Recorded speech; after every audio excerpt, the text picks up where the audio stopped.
Central Mass Chronicles, and whether we are talking about the city, about the state, or national politics, we are always looking at it from a local point of view, and nothing can be more local than a conversation that is going on right now in Worcester, Massachusetts, and that's about, with all of the good things that are coming, with the renaissance, with the resurgence that is happening in the city, are we also driving some people out?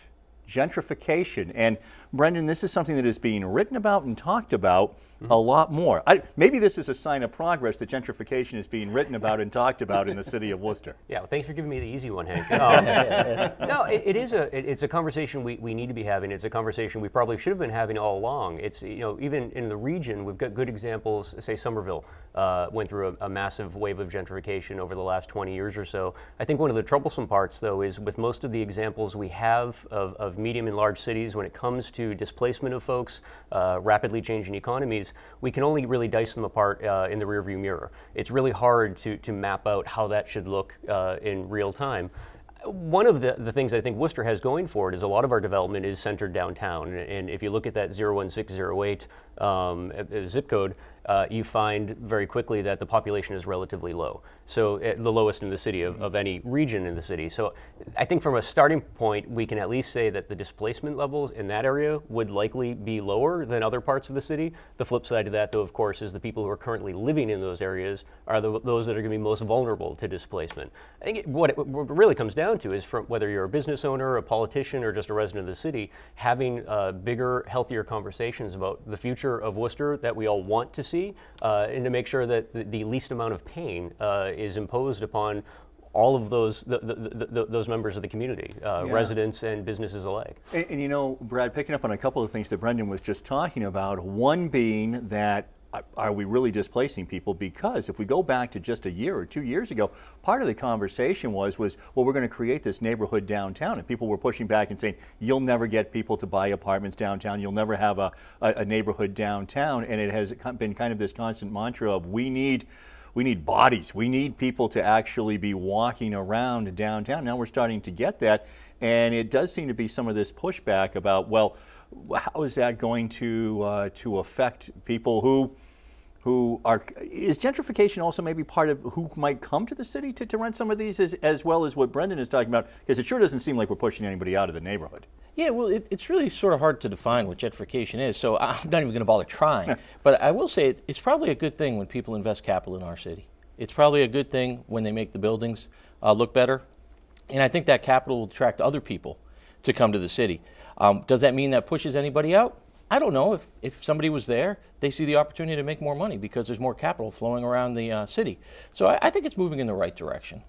Yeah, the interesting thing about this, Randy, is it isn't so much as I was talking to some people. So 145 Front Street comes in and they can get like a couple $1,000s for a rent, and people go, oh my goodness, you can get that much in Worcester, but they're offering all of these different things. Someone from Boston thinks it's a fantastic deal. What the individual I was having the conversation said, he goes, yeah, but it's not that. He goes, you know, it's the guy on Grafton Hill, it's the guy on Vernon Hill, the guy who's getting $700-800 for rent, who all of a sudden says, like Brad just said, I can make this a better property, but all of a sudden, can I get 1,000? Can I get, you know, can I raise it by 16%, by 20%, and get that? And is that where we start to see gentrification? Yes, it is. You know, it's really a tale of two cities, right? This is, the Dickens novel is alive and well in Worcester, right? Because gentrification is not just, are we going to build a stadium and we're going to build 245 high-priced units and develop retail like in the suburbs, right? That's one element of gentrification, but the other is just what you said, Hank. It's people who are already here who've seen their rents go up on what they pay to leave their traditional 1/3 of your income to get up to 50% of your income, the kind of thing that happens in Boston, New York, and San Francisco. That kind of thing, long before the stadium gets here, is now going on in Worcester. Because of our housing stock, what people have done is overcrowd. Right? They've moved in, like, you know, you got a triple-decker room, so now you're going to have 4 people instead of 3 people, or maybe move back in with their family. So people are truly complaining now about the rental prices in Worcester, right? And that has nothing to do with 145 Front Street, with the Kroc building coming, you know, with the old courthouse, with Alan Fletcher's project. These high-end things, the grid, it has nothing to do with $2,000 rents. This just is happening because landlords are just trying to get more money. Part of the reason is because they're coming from outside of Worcester because they can't invest in Somerville, they can't invest in Boston, they can't invest anywhere else. And they're going, I can invest in Worcester, I can buy that unit, so now I'm going to buy that unit, and now I'm going to up the rent. So if you've been with your landlord for a long time and they like you as a tenant, they probably are not upping your rent too much. But if you're moving by one possession to another, one apartment to another, your rents have just gone up a tremendous amount, and people really complain. One guy, when I was telling him about what the topic was on the show, he says to me, God, the water and sewer bill, it's like impossible for me. You know, he owns a unit, it's impossible. He goes, I haven't taken a shower in 2 months. And I said, well, that, and I'm like, he goes, and I'm even thinking about not using the toilet. I'm like, okay. But it's real for people who aren't on high incomes already. You throw in the stadium, and the stadium, you know what it's probably going to do? It's probably going to replicate like suburban urban development. It will change the nature of it, and the downtown properties, like the Grid, maybe like 145, certainly like the Croc apartment that's going to go up, and maybe like the courthouse, are simply not going to get the rents that they're hoping to get. And those things are going to be coming down from $2,000 to, oh, we'll give you 2 free months rent, and we'll lower the price by 10% off of that. Because there's not enough people with money in this city for that to work, for all of those apartments to be full. Well, and guys, just go ahead and jump in. But I mean, the interesting thing about that is that there's a component of this that is what is the industry that should be supporting this. Right. That it seems as if what they're banking on is that this will become something of a bedroom community for Boston, Massachusetts. People say it's so crazy for me, I'd rather hop the train, go an hour, and come back here. And that is going to be something that does happen. We've been having that conversation for 20 years about, can Worcester be a bedroom community? Can we afford to be a bedroom community to Boston? The trouble is that if the wheels fall off the bus economically in Boston, that hits us even harder if we're dependent upon people wanting to live here because of their jobs in proximity to the city of Boston. Randy, everything you said is spot on. I think that's actually part of the confusion and the problem when we have a gentrification talk, is we're only talking about the cost of living in Worcester, and rarely are we talking about the economics locally that allow people to be here in the first place. And my entire life, I've heard people saying, you know, just wait a minute, the jobs are coming back, speaking about the factories, speaking about manufacturing. The reality is those are not coming back, and we've kind of squandered almost 20 years in thinking through what our economy, our local economy of scale, is going to look like going into the next few decades. That's, I think, the real conversation we need to be having, and it can't just be service industry. It has to be a real economy that can support families who can afford to live here comfortably, regardless of what happens with housing costs. Well, like Randy said, tale of two cities. I think they're the people who have the very good jobs and the ability to get very good jobs, and those that are stuck sort of on the bottom. And there's no real middle. It's spreading out to both ends. And unfortunately, if people can't find those good blue-collar jobs at the middle that are paying $40,000, $50,000, $60,000, it's going to be a struggle trying to fill all the housing in our state.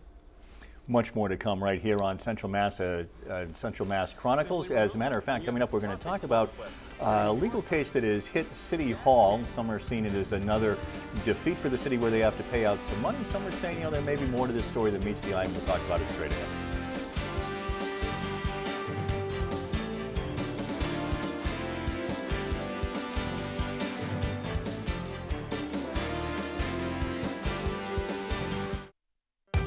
You can't get Worcester weather from a Boston TV station. The sun could be shining in downtown Boston, but the weather could be very different here in Worcester. People tell me all the time how much they count on our weather forecast, and we know how important that is to our Worcester News Tonight viewers. Each weekday, we'll give you your weather, your 10-day forecast for right here in Worcester, only on Worcester News Tonight. Worcester's only local forecast, weeknights on Worcester News Tonight. It would revolutionize government as we know it and politics forever. That's how petty she is. That's how little she is. That's what a small person she is. That's why she shouldn't be our senator. That's why she shouldn't be in the White House. I mean, it's just ridiculous. You sit here and I do a radio talk show. I could do a better job than these people. Because the answer is they're protecting their own rear ends. These big, fat rear ends from sitting in those chairs, those big, comfortable chairs. God help us. I mean, it's just ridiculous. Local news from Central Massachusetts for Central Massachusetts. Health officials say more than 7,000 people in the Bay State have been diagnosed. More than 400 vehicles were towed after the most recent snowstorm. Prosecutors say the suspect matched the same description in each robbery. A 17-year-old student was killed in a snowmobile crash. Reporters in the field. And an in-depth local forecast. Worcester News Tonight on Charter TV3. Because Really interesting story coming out of City Hall, and it isn't just because, you know, did the city lose a legal challenge. What I find interesting about this story, Randy, is you have Brittany Legacy, who goes to work for the Elections Commission. And it is this matter of what is the politics that really goes on inside of City Hall. Do you have to be a good Democrat to work inside of City Hall?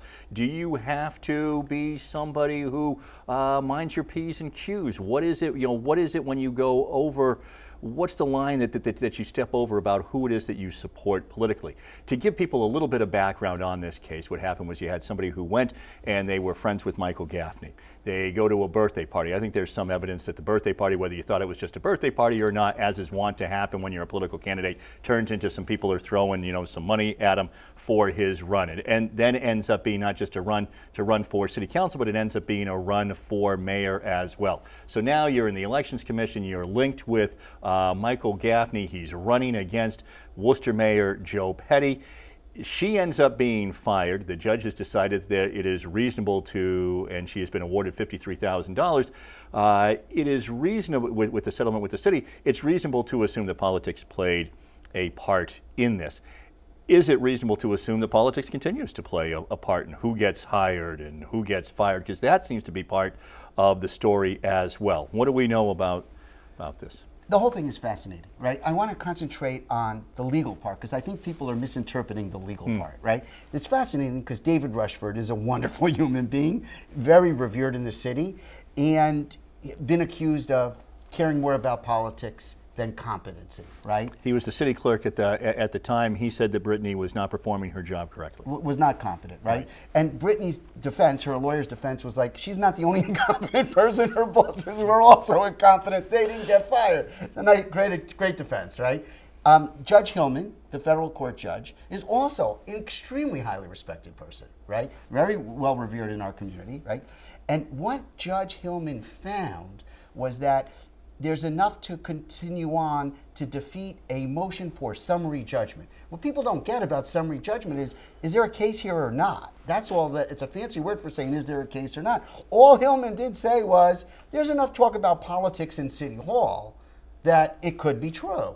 Right? There's enough evidence that it could be true. Let's have a trial. Let's have a case. And then the city settled. So different from what maybe many of us are interpreting or saying is, oh my goodness, this is another loss for the city, or the city is paying out money, a la the Sky Bridge or something. Right, and it's not that much money. Right. This is go-away money. Lost right? wages. Yeah, this is go-away money for 2 years. How, you know, the lawyer, it's an interesting thing in employment law, I guess. You know, personal injury lawyers usually take about a third plus expenses, but employment-based lawyers, because they lose a lot, you know, it's hard to win a lot of times, he must have taken, or she, I don't know who the lawyer was, they must have taken some money as per hour, or maybe combined with if you win or lose or something like that. That's why the lawyer got a lot of money, and it looks, you know, pretty bad for lawyers how much money the lawyer got compared to how much money she got. Less, but still, you know, I think he got 30-something, she got 50-something, something like that, right?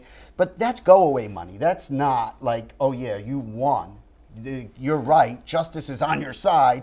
We could be taken for a terrible multi-million-dollar path. This is just, it's not worth it for us to go away. So the whole thing is really interesting because of the players involved. And, you know, the politics, like, you know, I'm very close with people in the minority community. The minority community for the longest time has been saying, why don't we ever get any city hall jobs? Why don't we ever get any school department jobs? Like that kind of thing. And, you know, the truth is it's a lot of who you know. So is it who you know because you're a Democrat, or who you know because of who you know? Like there was talk of Mayor Petty's relative. Right. Well, and Brad, coming through this though, some of it when we go to the folks who do get those jobs, if you are an intern in the mayor's office and you get a recommendation from the mayor, is that such a terrible thing? That seems like a normal career path. Hey, you should go and you should get an internship at the mayor's because you're interested in politics, which could lead you to a job. Even if you look at some of Brittany's internships, they were things that dealt with politics. They may not have been for Mayor Petty, but they dealt with politics.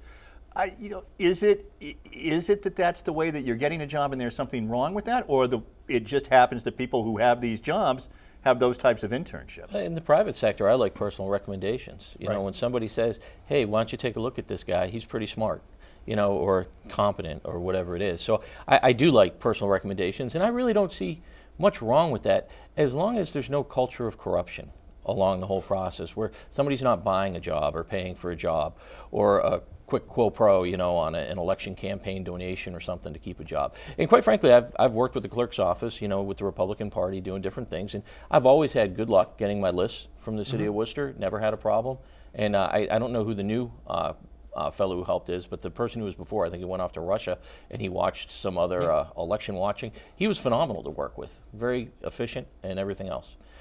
Yeah, I have to say too. I mean, Brendan, just as you look at it, you've been around City Hall for a long time. You know a lot of people who work there, as we all do. I mean, it's a political place. Supposedly, the mayor's supposed to be nonpartisan. Sure. Has it become more partisan? Do you think you have to be a Democrat to work at City Hall? No, and I think that's part of, you know, I think a lot of this comes down to the lack of involvement we have as a city with our political process to begin with, and you can see that reflected in the voting numbers that are out there. And oftentimes I think people go to the default mode that everything is a giant conspiracy, and it's just not the case. If the fix is in on City Hall, I think then it forces the question, well, why is Mayor Petty or any mayor behind him having such a hard time getting their platforms pushed out throughout the city? Because there still is a robust debate there. I'm on Brad's team when it comes to hiring people who you can trust, especially based on a recommendation or having worked with them in the past. I think some of the folks that came up in this case, they worked as interns for Mayor Petty and others in his universe. Well, that's where you want to go to hire people that are going to have important jobs. People you can trust, people you've worked with in the past, and people who you know are going to do the job that you're hiring them to do. I think oftentimes we have this mentality that folks working in government sector are going to come in blind. They're just going to be pulled out of a hat or what have you based on a set of criteria that's laid out. It's just not a realistic way to be hiring people for the machines of government. It's more important than that, and yeah. Yeah, I will say, I mean, I guess I can't tell you who you can be friends with, but if you're working for the Election Commission, and it is going to be, and particularly as it starts to get to be a contentious race, and you're going to have two sides that don't like one another, and that whole race started to be billed as good versus evil, and I mean it was getting as nasty as I think it gets in Worcester politics. Discretion being the better part of valor. If I'm working for the Election Commission, maybe I don't want to be associated with one candidate or one party. I want to try and at least play it down the middle. I think I have to disagree. You know, I think the woman who was fired, Brittany Legacy, had every right to support Gaffney. Every right, right? And we should support her, and she can be vocal. Like, I think there's something about if you have a public position, you can't be vocal in certain situations, like at work or something like that. But on her own private time, she should be able to do on her own private time. Wants. So what is, if I'm working for the Election Commission, can I talk about it at the elections office? I mean, I can if I have my job, I can talk about it. If I'm working at McDonald's, I think I can probably talk about it to fellow workers. Are there jobs inside of City Hall where you really shouldn't talk about it? During work, you know, I don't know enough about the law or the regulations. Yeah, I'm not sure but legally. Outside, like a birthday party or support or give money or whatever, you're still a citizen of the United States, right? You still should have a right to do that kind of thing. The other thing that came up was this Paul Cooney fella. I know him. I met him when he was out on the campaign trail, and he was a really nice fella, and he was apparently used as an example of the politicization of the hiring process or the favoritism for some people running for office because he didn't originally live in Worcester but somehow pretended to or something like that. And when I met him on the campaign thing, I liked him so much because he was like, the powers that be in Worcester, they don't like me, and I don't care, and I'm running. And he ran against the machine as far as he was concerned. Yeah. So to use him as somebody who has gotten advantages from the machine, you know, I don't know enough about the facts, but that's what trials are for. That really did seem to be procedure, didn't it? I mean, was Brittany doing what she had been told to do was, hey, I don't think he's going to meet the eligibility requirement, and it's like, a guy comes up to you and asks to have nomination papers, you hand him nomination papers, and if it turns out that he doesn't meet some eligibility requirements, that comes in later. Now, are you doing your job, or are you an overzealous political operative who is trying to stop somebody? Well, you certainly don't want the Secretary of State coming around after the election and saying, hey, that person you just elected to office, they're not eligible to be running for office in the first place. So yeah, there seems to be an argument there that that due diligence is important. I also think there's sort of a complication here when it comes to our form of government. Just having that Plan E form of government with the intention of removing a lot of the political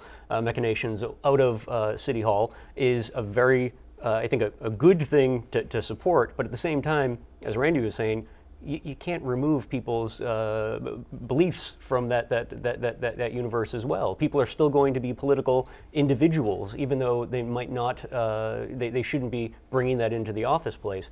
And it seems like in some regard here, we are crossing streams between what somebody does in their off time and their personal beliefs versus the work they're doing day to day. And I don't think it's too complicated to have a line. It might be a fuzzy line, and maybe it shifts from year to year and from day to day as to where that line sits. But we can't ask everybody who goes to work for any level of government to leave their personal beliefs at the door. That's just not a realistic hope or dream. One good thing that happened from the court case was that it did put City Hall on notice that we don't want you to be too political. Right. Right? Like, and it was a good thing. It was a legal decision, but had public policy ramifications saying, hey, clamp down on this, are you a Democrat or Republican thing, and that's always a good thing. And Brad, we just have a minute left, but I think everybody read that article, and Randy, you started out with sort of, okay, so here's what it was legally saying. I think the conversation that we ended up having is the conversation that everybody who read that article had. Okay, hey, what really went on? Did you clamp down on somebody because they were a Republican? Well, it sounds like there should be policies because, from the article I read, she was fired for the same thing that some other people, the level of incompetence, was broad there with an email that went out or something. So if she did do something wrong, you would have had to apply it equally. So I think that they should have policies in there. If they don't want people talking about politics in that office, they should be able to write some politics guidelines and best practices to make sure that all the workers are always protected in the clerk's office. Coming up, we'll talk about Robert Kraft right here on Central Mass Chronicles.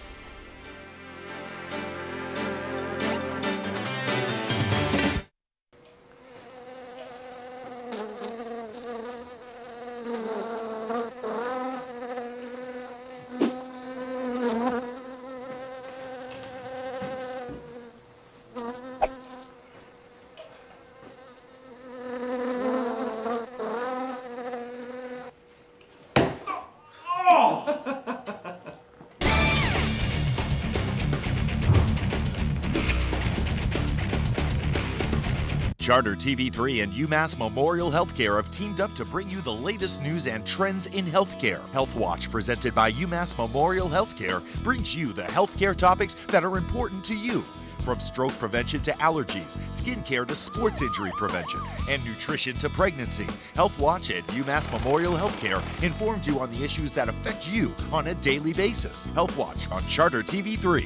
For extended interviews with UMass Memorial Healthcare experts, log on to our website. Hi, I'm Dale LePage. And I'm Jennifer Ankowiak from Charter TV3's entertainment show, WooTube. On every episode of WooTube, we bring you local music and comedy videos.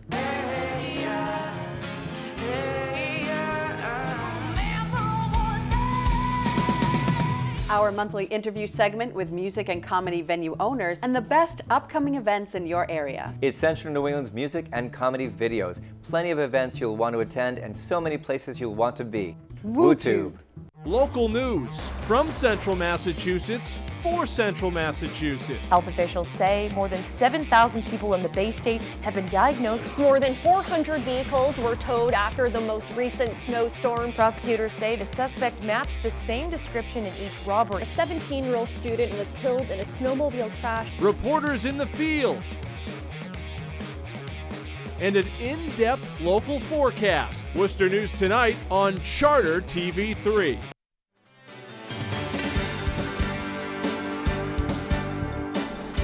Well, let's talk a little bit about what everybody is talking about, and that is Robert Kraft. But Brad, I also want to make sure that we talk about something I don't think maybe enough people are talking about, and maybe something that is right here could be in our own community and that we don't even know about, and that is the human trafficking that is going on. And that's what I think this case and what the national conversation should be about. This human trafficking that is this in this case, in this one storefront in Jupiter, Florida, $20 million that they are now finding had gone back and forth between China, $2 to $3 million that they were able to seize, multi-million-dollar industry just right there, so a multi-billion-dollar industry around America. Yeah, it's a follow the money situation, that's for sure. It's about a lot more than just Robert Kraft having a bad day or whatever. The sex trafficking is real. You can see it down there. And how do you stop it? That's the question that we all sort of talk about. And I go back to my business roots and I say, what are some best practices that we can do to try to prevent this? And Massachusetts certainly has a lot of laws and regulations. Mm-hmm. And you know, I think back to my friend Steve Tankingale, who runs the Bancroft School of Massage. Maybe he would be somebody to talk to try to help make sure the regulations are being followed and everything, because I'm sure it doesn't help his massage business with what happens down in Florida. Yeah, no, I wonder that's interesting. Or if you have his might be a little bit different, but if I have one of these storefronts in a mall and I'm next to the dentist office, and now are people going to be coming in? They say in the 8 months of surveillance or whatever that they started to do, it said, you know, for men and women, not one woman ever walked in that door. I mean, there's some things that really it seems as if it was being hidden in plain sight. Yeah, you know, and there's, I think like every subject we've talked about today, nuance matters, right? So over here we have a conversation that we probably should have as a country that's more of a prohibition conversation about human agency, and do we really need to be having a national conversation about a wealthy 80-year-old man going to a massage parlor? That's over here. But over here is a conversation about human trafficking, which is a real issue, not just, and I think we tend to think of it as something that happens in other countries. It happens every day here in the United States. We can't get into an uncomfortable place where we conflate those two issues, right? Because blaming Robert Kraft directly for human trafficking is missing the point entirely. Indirectly, there's certainly some responsibility there, but we need to be focused on this issue of human trafficking. Locally, we've got some incredible people. Athena Haddon, I know for years, has been working on this very issue. That's the conversation we need to be having. There's not much to be had in terms of changing perceptions or changing society, making anyone's life better by having a conversation about agency and whether or not monetary transactions between consenting adults is what we go after. And it's a misdemeanor. That's one of the things that I think is we are spending so much time focused on Robert Kraft. It's salacious, right? We know that's what it's going to be. But there is truly just what you said. It's 2019, and there's human slavery in America. There is this human trafficking in America, and I think most people will argue that no, there isn't. It just doesn't exist. Yeah, you know, the whole Kraft thing, it's interesting because, you know, obviously prostitution, I think, is degrading for the male, it's degrading for the female, it's degrading, right? But they only got Kraft to bring in, they got his name, which was lucky because he's not in human trafficking, or very indirectly, because anybody who goes to somebody is indirectly involved in it. But it highlighted the issue of human trafficking, and that's what the police wanted to do. They want to say, we have a problem, a sort of semi-slavery, human trafficking, degradation, and people ask me, it's human trafficking, there's a million questions now when you're going to get your green card on human trafficking. People are always asking me about human trafficking. To tell you the truth, I have, in 30 years of being an immigration lawyer, I never met one client, not one person that told me one thing about them being human trafficked, ever, right? So I thought, well, what does that mean? And then I talked to people at immigration. They said, you know, that kind of happens at the southern border, and it happens with Chinese, Asian people, like in paying off debts and things like that. So you may not have seen it in your practice, but it does happen in immigrant communities, and that's why we make a big deal about it. Someone else told me, you know, it happens a lot more with just typical Americans who are desperate and are used for sexual purposes. So it's a big American problem. It is also an immigrant problem, but not nearly as much as it's an American problem. And the whole Kraft thing just highlights it. What I couldn't believe, I saw this interview with this guy from Barstool sports, which is like the precursor to Turtle Boy, right? I think Turtle Boy stole Barstool from Boston, and he was saying this is what Roger Goodell did against Mr. Kraft in order to get his revenge. And I'm like, is that what it's come down to? Are you kidding me? This is the Patriots versus the NFL? Yeah. That was absurd. That's what the story is going to end up being. This is a huge issue, but we only have so much time. So this is where we're going to have to end it for today. Thank you all so much for being with us, and thank you for being with us at Central Mass Chronicles.